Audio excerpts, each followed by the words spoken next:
আসসালামু আলাইকুম। আজকে আমরা জিয়া উদ্যানের উদ্দেশ্যে বাসা থেকে বের হয়েছি। জিয়া উদ্যান ঘুরে ফিরে দেখব এবং তোমাদের সাথে শেয়ার করব। এখন আমরা 10 নাম্বার দিয়ে জিয়া উদ্যানে যাওয়ার জন্য চলে যাচ্ছি। জিয়া উদ্যানে ঢুকতেই একটা ব্রিজ পড়ে, দুই পাশে দুইটা লেক, খুবই সুন্দর। আর আমরা এখন ব্রিজটা দিয়ে জিয়া উদ্যানে ঢুকছি। তো পাশে হচ্ছে লেক, খুবই মনোরম পরিবেশ। আজকে যেহেতু ছুটির দিন তাই এখানে লোক সংখ্যা অনেক বেশি ছিল। ঢুকতেই সামনে পড়লো একটা গাছ। আমি তো খুব গাছ পছন্দ করি, তাই গাছটা দেখে আর কাছে না যেয়ে থাকতে পারলাম না, গাছটাকে একটু ছুঁয়ে দিলাম। খুবই ভালো লাগছিল গাছটা, তো কখনো এরকম গাছ দেখা হয়নি। আর এখানে বিশাল বড় মাঠ, অনেক সুন্দর। আসলে ঢাকা শহরে এত বড় মাঠ এখানে না গেলে দেখাই যায় না।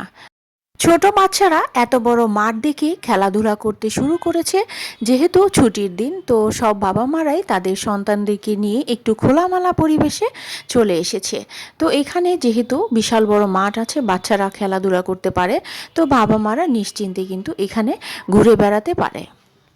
যতদূর চোখ যাচ্ছিল শুধু সবুজ আর সবুজ দেখা যাচ্ছিল, সবুজের মাঝখানে লাল, খুব ভালোই কিন্তু মানায়। আজকে আমি লাল চুড়ি পরেছিলাম, ভালোই লাগছিল, লাল একটা ড্রেস পরেছিলাম। এখানেই একটা গাছের মধ্যে অনেক সুন্দর ফুল ফুটেছিল, যেটা আমি হাতে নিয়েছিলাম। এখান থেকে সবচেয়ে যেটা উঁচা এবং পাহাড়ের মতো বা টিলার মতো লাগছিল, এটাই কিন্তু হচ্ছে শহীদ জিয়ার স্মৃতিস্তম্ভ বা শহীদ জিয়ার মাজার বলা হয়। তো এখানে আমরা একটু পরে ঢুকবো, তো আশেপাশটা একটু ভালো লাগছিল যার জন্য সময় কাটাচ্ছিলাম। তো আমরা একটু টিলার ওপরে উঠছিলাম, ভালোই লাগছিল, আবার টিলা থেকে নেমে গেলাম। তো আমরা কিছুক্ষণের মধ্যে কিন্তু আমরা জিয়ার মাজারে চলে যাব এবং দেখব, ভিতরটা আপনাদেরকে দেখাবো বন্ধুরা কেমন কিভাবে আছে সব কিছুই। তাহলে চলুন বন্ধুরা, কথা না বাড়িয়ে এবার চলে যাই শহীদ জিয়ার স্মৃতিস্তম্ভ দেখতে।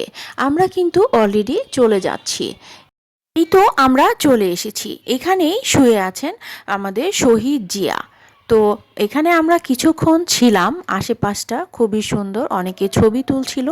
তো এখান থেকে আমরা বের হয়ে গিয়েছি, কারণ বাহিরে ভালোই লাগছিল। তো বাহিরে বসে সবাই সবার মতো উপভোগ করছিল সবুজ মাঠ, আকাশ, প্রকৃতি সব কিছুই।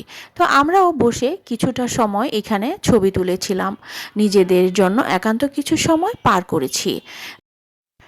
অনেককে দেখতে পাচ্ছিলাম তারা সুন্দর সুন্দর জামা কাপড় পরে বা ম্যাচিং করে ডিএসএলআর ক্যামেরা দিয়ে ছবি তুলছিল, ভালোই লাগছিল সবাইকে।